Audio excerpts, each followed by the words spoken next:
Hello,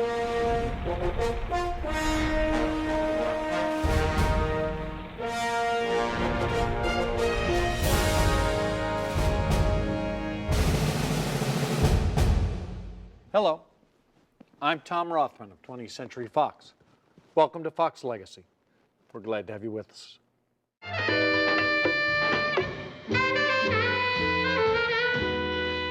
Is your name Felsen?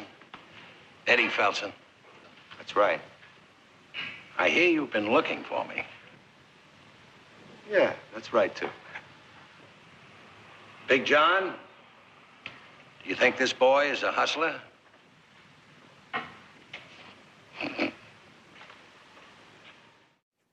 Dee Dee Allen, the legendary editor who cut the film you will see tonight, warned her director that she knew very little about its putative subject matter, pool. Robert Rawson said in response, pool's a very boring game to watch unless you're a pool expert. It's not about pool, it's about characters. So succinct, so true, and so of the essence in explaining the enduring impact of The Hustler. The story of Fast Eddie Felsen, a character indelible enough that he actually returns to the screen, an unprecedented 25 years later. And, more than that, Rawson's simple declaration stands as the reductive defining marker of all great films in the two genres this film represents, social realism and the American sports movie. Those genres are combined to iconic effect. The Hustler is the movie that made shooting pool eternally and immortally cool and made Paul Newman, already a star, into a superstar. Indeed, of all Newman's what I like to call H movies, all portraits of dangerous, dynamic, flawed heroes, Hustler, Hud, Hombre, with an H, Harper, it's Fast Eddie who most endures and most points towards the apotheosis that would become Cool Hand Luke. Now, forgettable sports movies, those that come and go, and there are many of them, they're actually about their sport. Classic sports movies, those that endure, are fundamentally not about their sport. They are instead almost always about compelling but flawed characters, people you root for, not because of the game itself, but because of the game's meaning to them. It is, as Fast Eddie says in the famous picnic scene, quote, he says, "I just had to show those creeps and those punks what the game is like when it's great," he says. I just had to show them. Just had to show those creeps and those punks what the game is like when it's great, when it's really great. You know, like anything can be great. Anything can be great. I don't care if bricklaying can be great if a guy knows. If he knows what he's doing and why, and if he can make it come off. Now, I love sports movies, and I love sports, but I know little or nothing of, say, track and field, yet Chariots of Fire, a movie, by the way, I just recently discovered that due to our ownership of all international rights actually gives Fox its share of its 11th Best Picture award. But Chariots of Fire moves me because of its Irish Catholic and Jewish outsider struggle. Hoosiers, one of the best sports movies ever made, is about the small school doing the impossible, yes, but it's really about the rundown coach getting one last chance. And The Rookie, a movie that I confess makes me weep, the guy, he doesn't even win a game. And The Blind Side, a movie we could have and should have made at Fox, ouch, is about a mother and an adopted son, far more than it's about football. The Cincinnati Kid, not about cards. Even The Natural, not really about baseball. The sports in question give the films their inherent dramatic structure in a deeply ingrained American sense, but it's the characters that matter. And because sports, particularly in this country, are often the route up and out for working class Americans, it's not at all uncommon to find those stories told in a social realist style. Robert Rawson was a master social realist drama director of the post-war era. His first prominent film, Body and Soul, used the always fertile sport of boxing for its social commentary. He went on from that to the ultimate American death sport, politics in his Academy Award-winning Best Picture, All the King's Men. The film business today, competing as it does with many hundreds of television and cable channels for whom adult drama is a staple, does not make many pure, hard-hitting adult dramas with stars. They're hard to sell. They don't always do a lot of business in the rest of the world. And when they are made, they tend to be done by specialized companies like our own Fox Searchlight. They have economic boundaries that make the riskiest pure dramas like 127 Hours, Boys Don't Cry, Crazy Heart, survivable. But in the 1950s and the 1960s, hard-hitting, big studio adult dramas were part of the lifeblood of film. And Rawson was a chief practitioner. If his reputation today is not as strong as, say, William Wyler's, or if his life not as celebrated as Elie Kazan's, a contemporary with whom he shares a particularly painful episode, at his peak, Rawson was as good as any of them. And, without question, his peak is the film he chose to make following his award-winning All the King's Men, when he had formed his own production company and he could do just about anything he wanted. What he wanted was The Hustler. And he could do it how he wanted, in a very unusual turnabout from the typical situation where books or underlying material with dark, unhappy endings are often Hollywoodized, made more upbeat. Rawson did the exact opposite here. I don't want to spoil it for both of you guys out there who've never seen this movie before, but suffice it to say that the unfortunate events that take place in the Louisville hotel room were not in the book at all. Indeed, the implication of the book is that Eddie and Sarah have a future together. Now, the changes to the events with Sarah's character clearly made for greater drama and give Eddie the ironic character his character was lacking, but they sure in hell make it dark and biting. The ability to do this is a measure of Rawson's clout at the time, Newman's rising star power, and, as is always part of the eternal balance in movies between art and commerce, the cost of the film. The Hustler was a relatively inexpensive film, $2 million.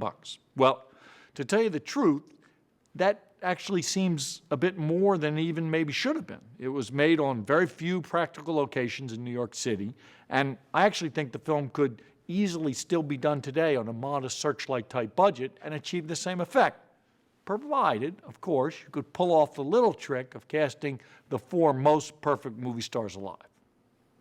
That casting was not achieved without some bit of moral compromise, though. You see, Paul Newman was originally unavailable for the film, and Rawson had attached the singer Bobby Darin, who he thought could bring the necessary passion.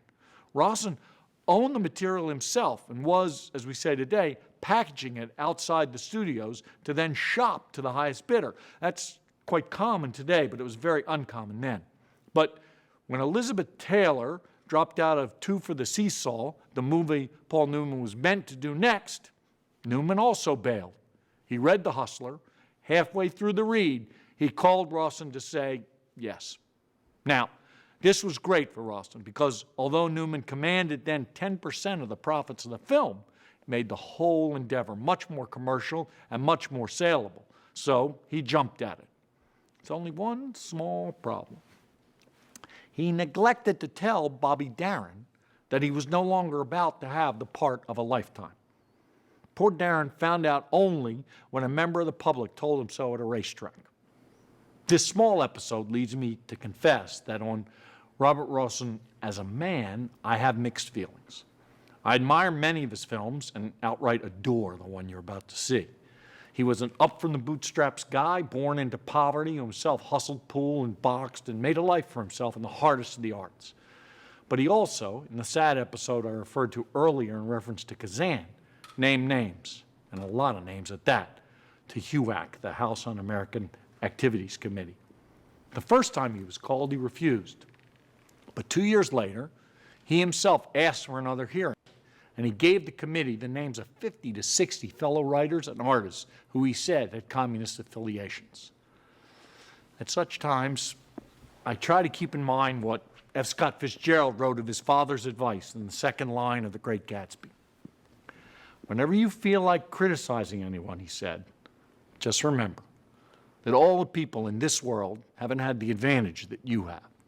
And indeed, who knows what those 2 years were like for Rosen or what went into his decision, but it can't help but complicate the retrospective view of his life. Still, remember that Newman himself was famous for his liberal politics, and he was willing, indeed eager, to work with Rosen. So doubtless there is more to the apparent betrayals than we can ever know today.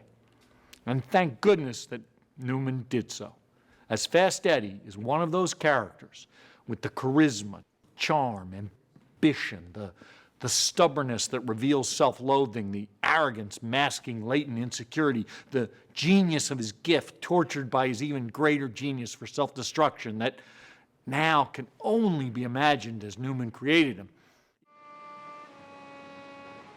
I loved her, Bert. I traded her in on a pool game. But that wouldn't mean anything to you. Because who did you ever care about? Just win. Win, you said. Win. That's the important thing. If you don't know what winning is, Bert, you're a loser.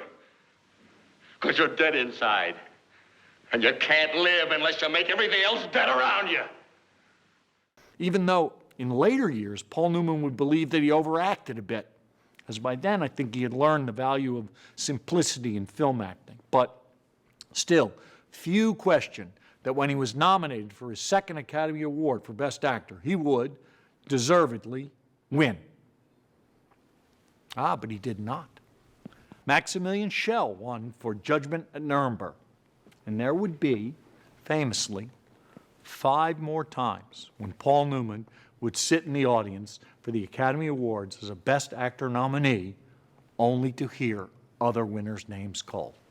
To me, it's the fittest and finest of all ironies that it was Fast Eddie himself, the guy who couldn't win for losing, that it would long last redeem Newman with the Academy. You see, in one of the greatest rarities of cinema, indeed, I think our own Gordon Gekko's return as an older, wiser man in Wall Street 2, Money Never Sleeps, it's the only other example I can think of, but 25 years later, the incomparable Martin Scorsese, who knows a bit of boxing, movies, and social realism, combined with Newman to return Fast Eddie, no longer quite so fast, to the screen in The Color of Money.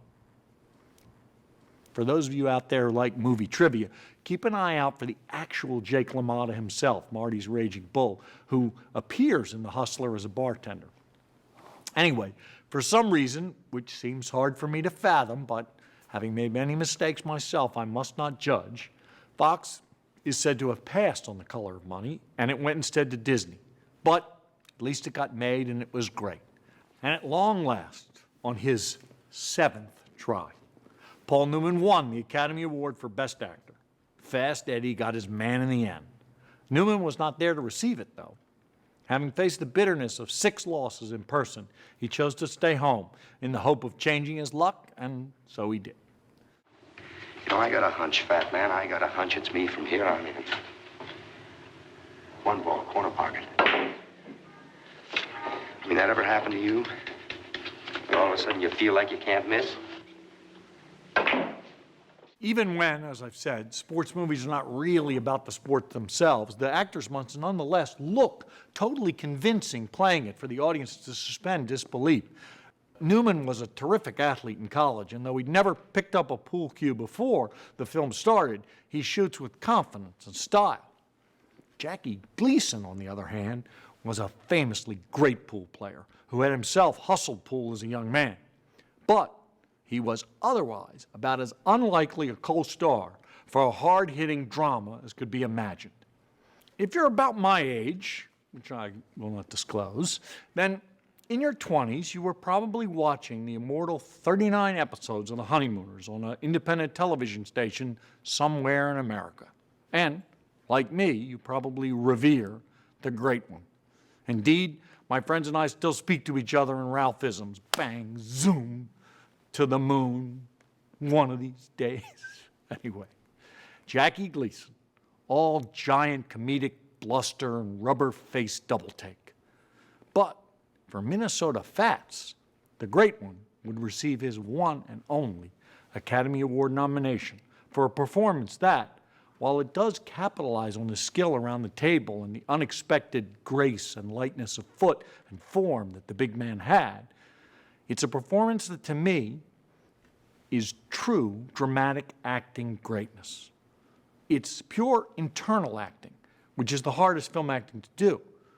I bet you if you counted, Fats doesn't have 20 lines in the whole movie, but he has hundreds of reaction shots where you can so clearly see the insult and sufferance and disdain and ultimately respect for his antagonist. It's a full-on tour de force, not of speech, but of physicality. Gleason was reluctant to take the part because it wasn't the star and it didn't pay what he wanted. But in the end, his inner instincts told him to say yes, and you can see why. The movie itself is, I believe, a true four-hander. George C. Scott, all coiled rage and danger, and Piper Laurie, all damage, frailty, and sexuality, are the good and the bad angels on each of Newman's shoulders. But it's Fats that makes the larger-than-life challenge facing Eddie so irresistibly compelling and memorable. I first saw this movie as a teen, and I never forgot it. Indeed, Fox, not that long ago, put together an auction for the benefit of the Motion Picture Association home, where we found old contracts that were in our files and auctioned them off. Being a buff, I bought a bunch. Bogey's first contract I have, one signed by Fitzgerald, but I have only one from the modern era hanging outside my office today. It's Jackie Gleason's signature on his contract to play Minnesota Fats. When you watch, I think you'll know why. So I'll be back after the show to tell you a bit about what happened with the film when it was released. But for now, I do want to give you one caution. To modern audiences, the film may feel at first slow. It's not paced the way movies are today. It's paced like a true drama, where the character nuance is given time to build and fill out in tiny details. Indeed, it even begins with a pre-title sequence, which was quite rare in those days. So you need to give over to it. Indeed, the first act of the film is one game of a game you may not even play. 6 in the corner.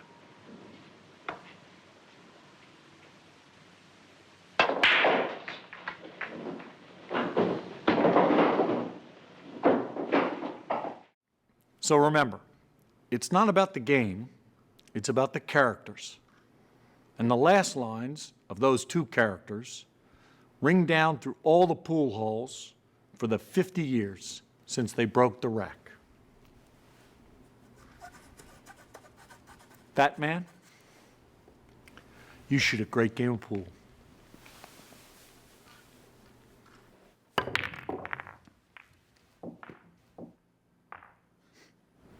So do you, Fast Eddie. So do you.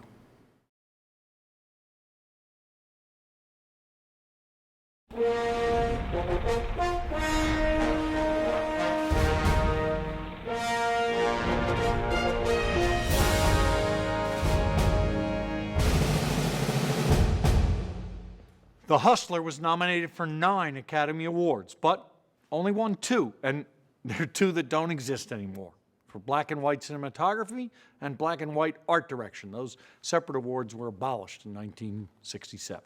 But 50 years later, the film is still revered as the best Robert Rossen ever made and one of the best Paul Newman ever made. How it came to be at Fox and what became of it at Fox is a pretty interesting story, full of atypical turns. In the early 1960s, Fox was run not by one of the great film minds who had stewardship of our studio in the past, but by Spiros Skouras, an accountant type who had come up through distribution. Skouras was doomed to infamy, I'm afraid, as the man responsible for Cleopatra, the movie that was said, inaccurately as it turns out, to have bankrupted Fox. But Cleopatra was dominating every aspect of the studio life in these years, and between it and Darryl Zanuck's magnum opus as a producer, The Longest Day, there was little time and less money left for other films. Indeed, Skouras bought The Hustler, which Rossen had developed and packaged on his own, primarily because it was cheap, and he felt a little movie around pool tables couldn't roll it over budget.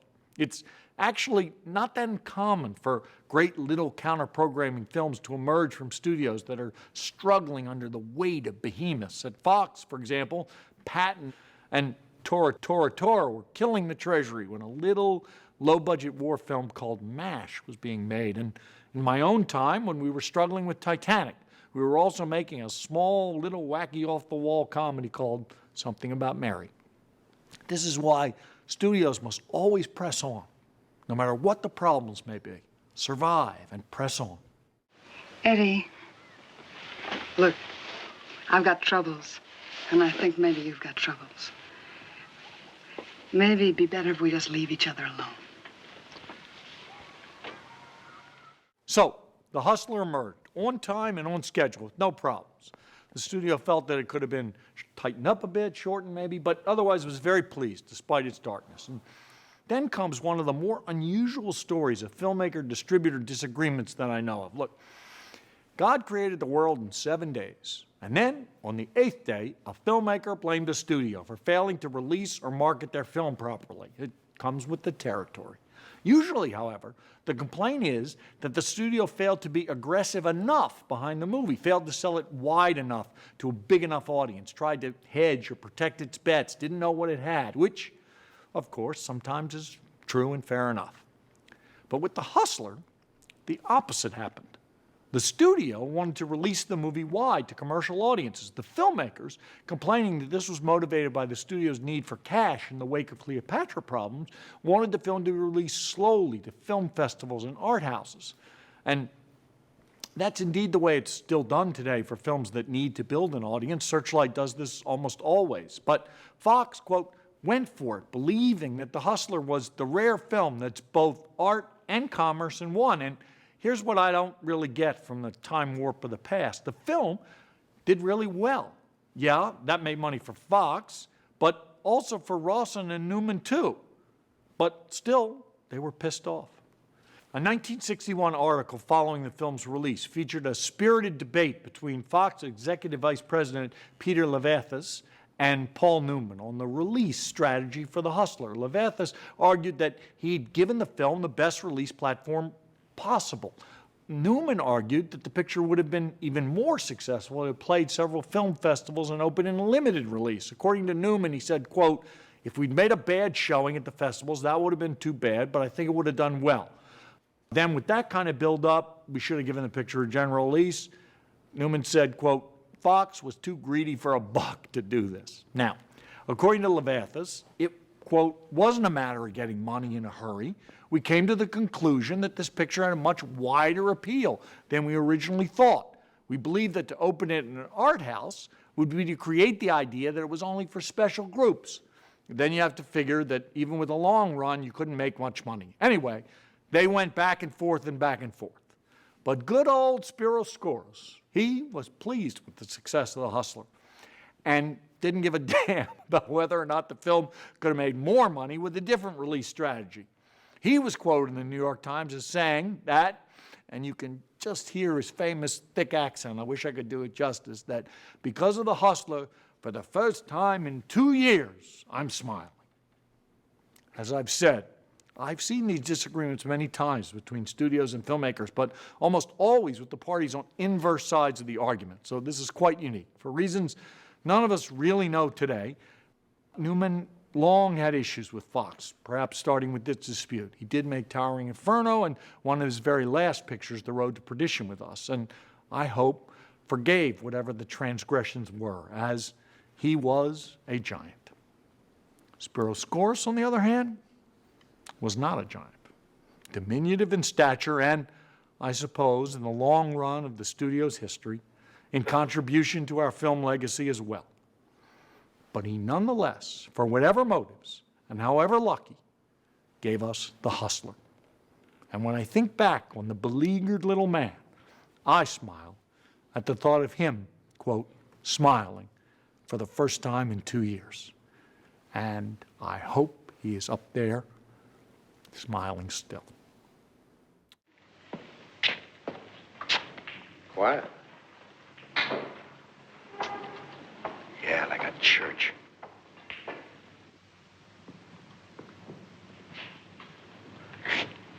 picture the good hustler. For Fox Movie Channel, I'm Tom Rothman. We'll see you next time.